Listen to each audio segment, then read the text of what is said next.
Welcome to What's Brewing in Admissions, a roundtable podcast answering all your questions.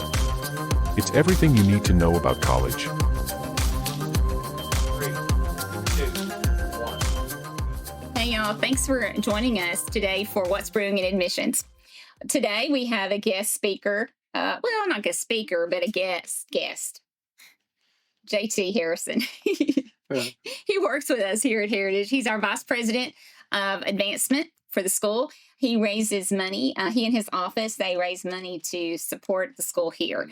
I'm going to let him tell you more about that, but we're in a very unique position. Well, not very unique, just unique position in the fact that we're 80% donor funded. And we wanted to have JT come with us today to talk about how that's possible. Because when I'm out and we're talking to people, a lot of people are just really blown away by that.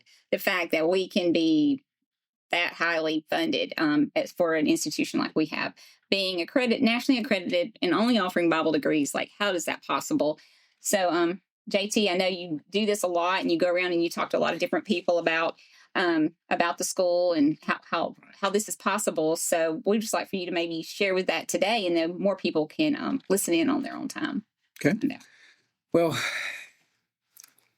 we believe at Heritage that if our students leave here with their diploma to capture their dream of going into a mission field, going to a congregation, whether it be for youth ministry or to be a pulpit minister, and they get into that position and they realize that they're paying back $400, $500, $600 a month or even more for student loans, then that can put a stranglehold on that dream. Mm-hmm.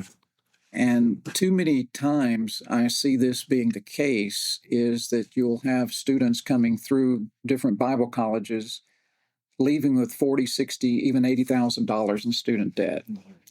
By the time they'll finish paying that debt off, they could have bought a home. And so they sit down at night at the table and say, look, we can't make it on this money because I don't know how many of y'all know this, but preachers don't make a great deal of money, especially when they first get into into ministry. And so they have to make a decision. Do we put food on the table or and pay our loans or what do we do? And so many times that those students end up going into the workforce full time. And before you know it, they're sitting on the pew with everyone else. Not that they aren't doing good, but they've lost that dream.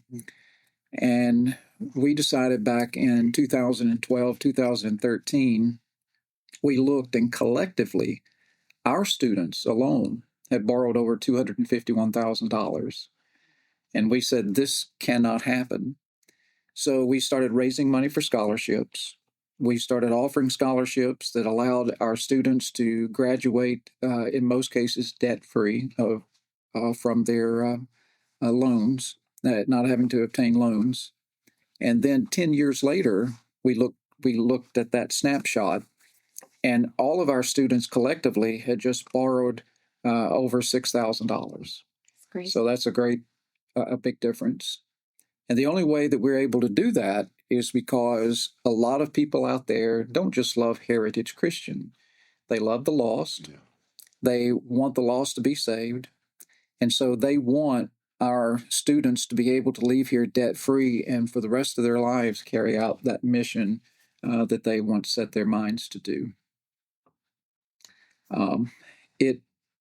I have found that raising money is not as difficult as what most people would think because they believe in what we're doing, and that makes all the difference in the world. And I just love and appreciate Heritage. I go all the way back to 1976 when I first came here to be a student, and I've loved the school ever since. And I want everyone that goes through these doors or that contributes in some way to the school to continue to love the school and to appreciate what the school has given. So if someone wanted to donate, what ways can they donate? Do they donate? Is there a special fund or Is it, can they give in any way? Just the different opportunities that we have here. Yes, if they have a special interest in giving for certain things, they can give and earmark that money for different things, such as for scholarships or um, just a number of things that go on here at the campus. I normally recommend that they give to something we have here that is called the Heritage Fund. The Heritage Fund is a fund that can that money can be taken out of that fund, and it can pay some scholarships. It can pay for our students to eat, in our cafeteria. It can pay for repairs. It can pay for any number of things, but it can collectively be taken out of that. Now, some people just simply want to give to scholarships, which is great.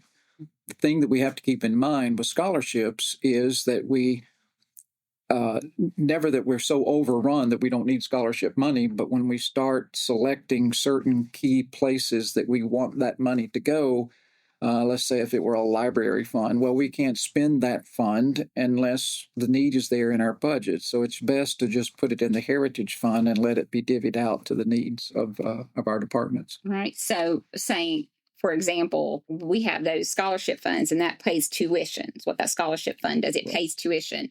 But for tuition, we need to pay for the teachers, which is paid out of a different fund. Right. And so we have all these different resources.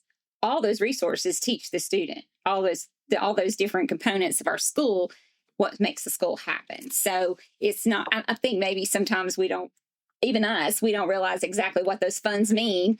Even the lot bill teaches the student. I know. And it's hard to kind of wrap your mind around that sometimes, when you're not dealing with the finances. Right. And it's hard for sometimes people to want to think along the lines, I don't want to give to the general fund because that just pays for the power bill.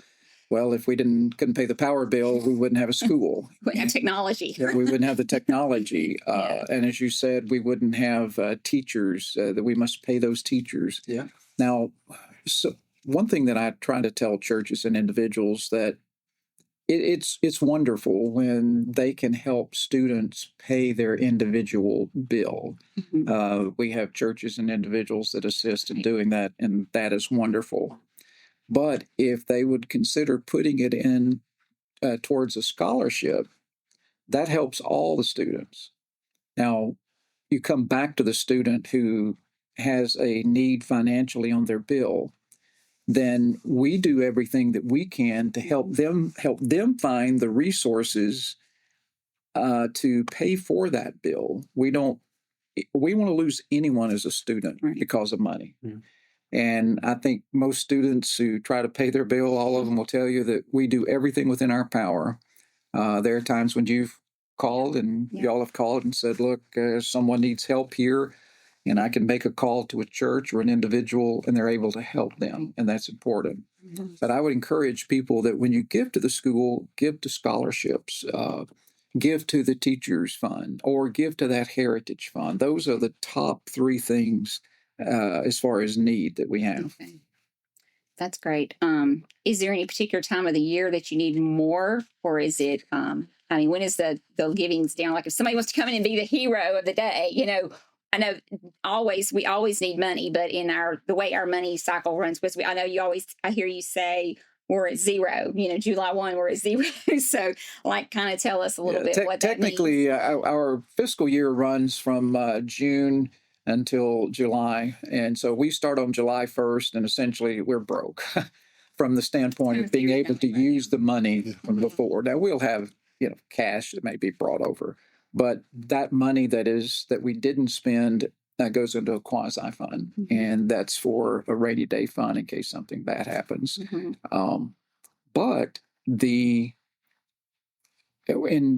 generally in May and June is when we start feeling that pinch a little more as far as getting all the funds that we need in, because that's when we're preparing our budget and finalizing. The board is finalizing that budget.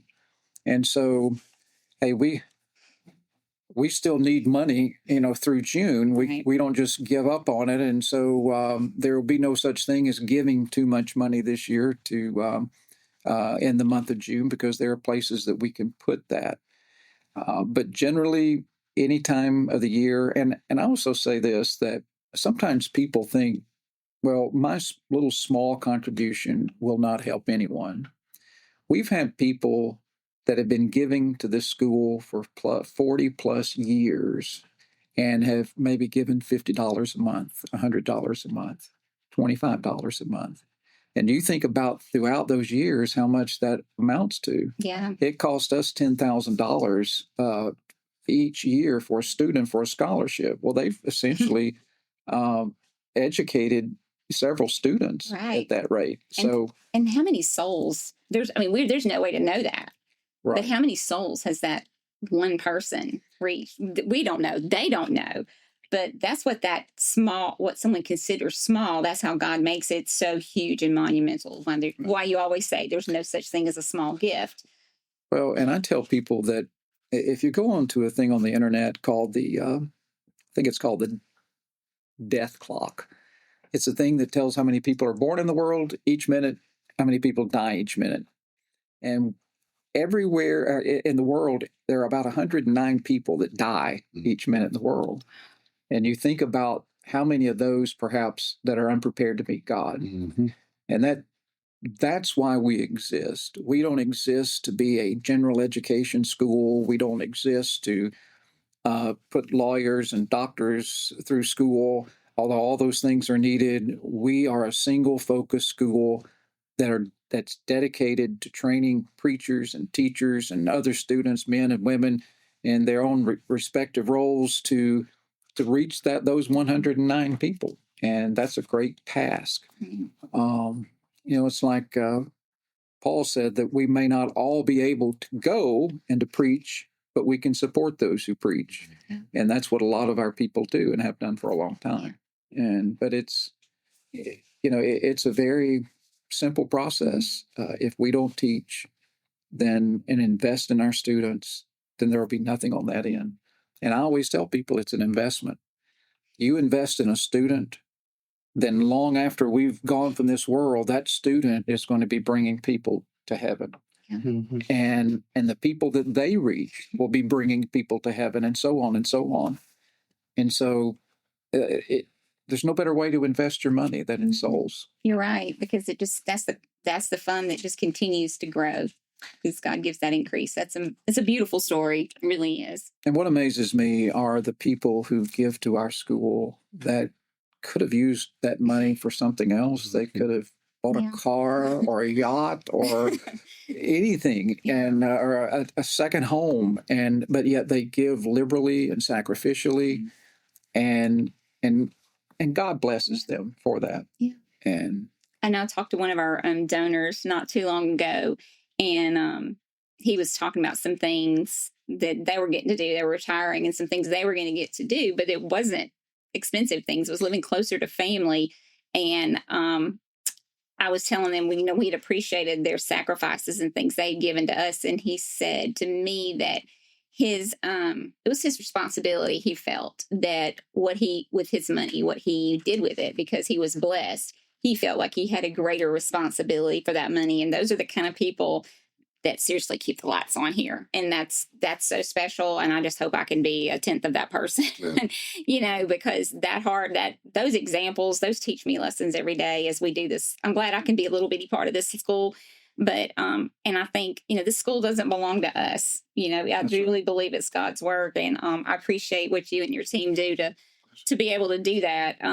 We recruit students, but you're able, because of what you all do. I mean, we truly are a team here at the school because of what we all do, whether it's marketing or, the guy behind this camera, we all work together, and every part we play does truly bring a soul. And I think the investment, I love that. I really, really like that part, the investment that you're making, because in world today, everybody's talking about investing and the inflation and all the things. And you think about how much money we throw away every day. Mm. And you think about the investment you can make. And our small churches, I always think about them, what they've stood on their shoulders. They have held us up for how many years? You just talk about all the time about small congregations that have consistently given to us over the years. We have some churches that have given for 55 and 56 years to the school. That's And some of That's those great. churches today may have 40 people, 60 people, but they have given year in and year out. And you would be amazed at the number of churches and individuals that have been with us that long. And I think it's truly great. But it's something they do, and they love doing it. It's fundraising is it's not an easy thing, but it's more of a matter of being organized to reach people. Because when you show people the opportunity, they want that opportunity to give. If they can give, they will give. I know as we travel, a lot of times you talk about, the ways people can help support the school.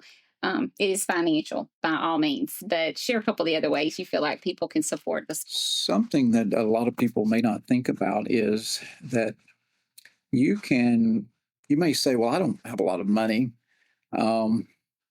because I'm just getting by month to month, year to year, but you may have an estate. And some people will occasionally leave us in their will, where a certain amount of money will be contributed to the school. There are times when maybe they have no heirs, and it would simply go to the state or to something else, to the government. Then they give that money to us in different ways. And I am not a tax expert and won't even get into that part, but sometimes there are ways that an estate planner can show people who are willing to leave us in their will where they can give us money and at the same time be able to do what they wanted to do for their heirs. The tax advantages that are out there sometimes can give people the ability to do things they didn't know they could do. Right. And that's when they need to go to an expert, either go to their lawyer or an accountant or both, and talk to them about that. But there was a family I know last year came up to me after I spoke, and they said, our children are grown. They are well off financially. They don't need what we have. And so we want to leave our money to the school. That's amazing. And so that's the way God keeps his works going. He does that. There are sometimes people donate tangible items. Okay. They may donate a car. They may donate land. No, that's awesome. So there's just different ways that people don't even think about. And occasionally people will give us a little piece of land or something like that. And it will, it adds up. I think another cool thing is that we do here is our transparency with our money and where our money goes. And if people want to invest, they can feel good about that investment and knowing how it's spent and things like that. So I really applaud the openness. And I know that's another reason why we're blessed is because of that, being able. So if someone wanted to give in a significant way or just wanted to talk to you personally, they could do that by reaching, out. In this, even underneath this podcast, I think they could reach out. Yeah, they just reach out to me personally. I'll be more than happy to talk to them. I can give them my cell phone number, whatever is necessary. But it all starts with making that call. And there are different ways they can give as far as they can give monthly. They can set it up on a bank account where it just comes out of their bank a little bit at a time or on a credit card if they choose to do that. And sometimes people may give yearly, maybe at the end of the tax year or something. They know they'll have more money, and so they schedule to give money that way. So there are all kinds of things that they can do that will,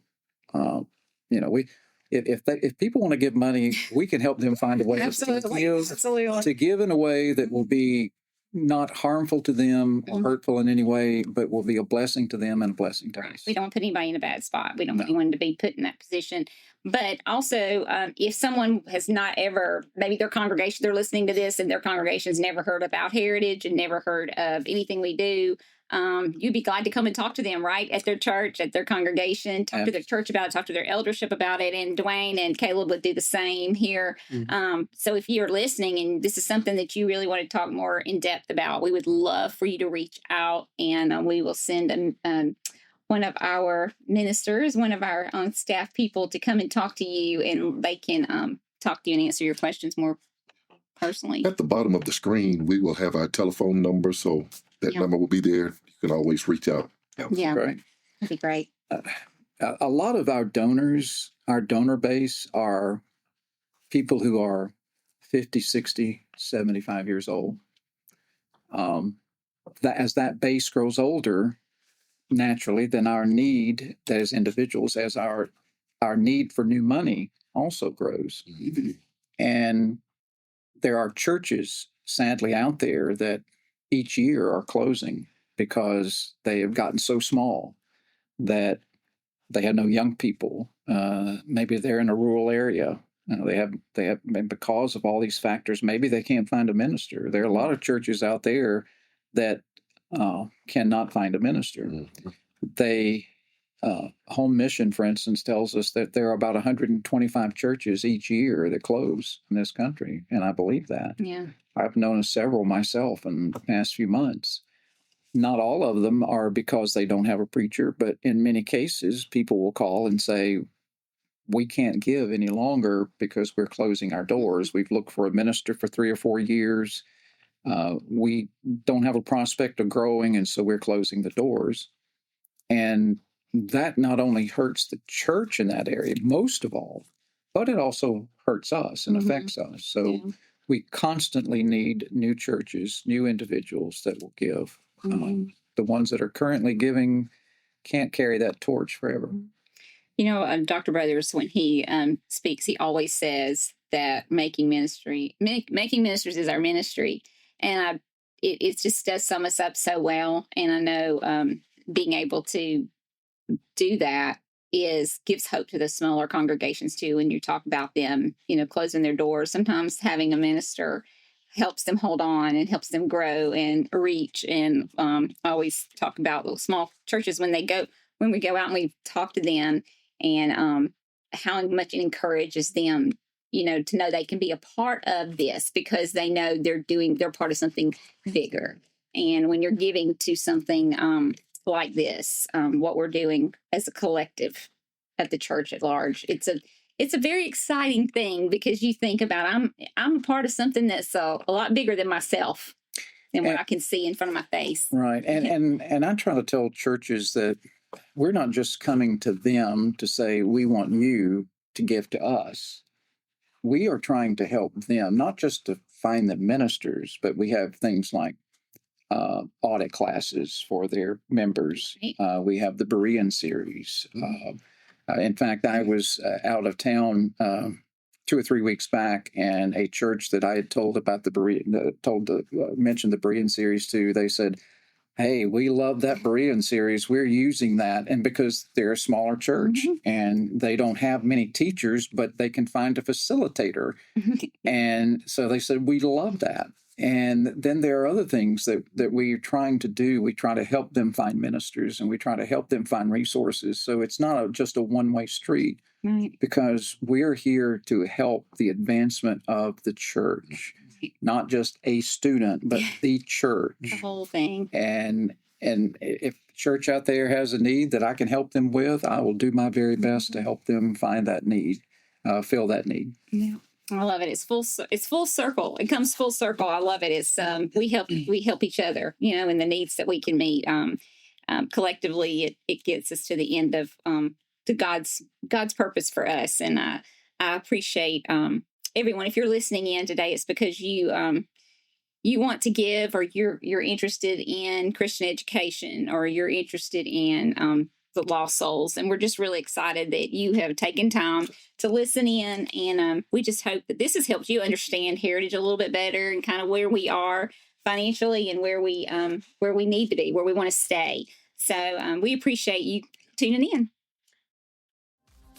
Thanks for joining us for this week's podcast. For more information, go to hcu.edu and remember to like, comment, share, and subscribe.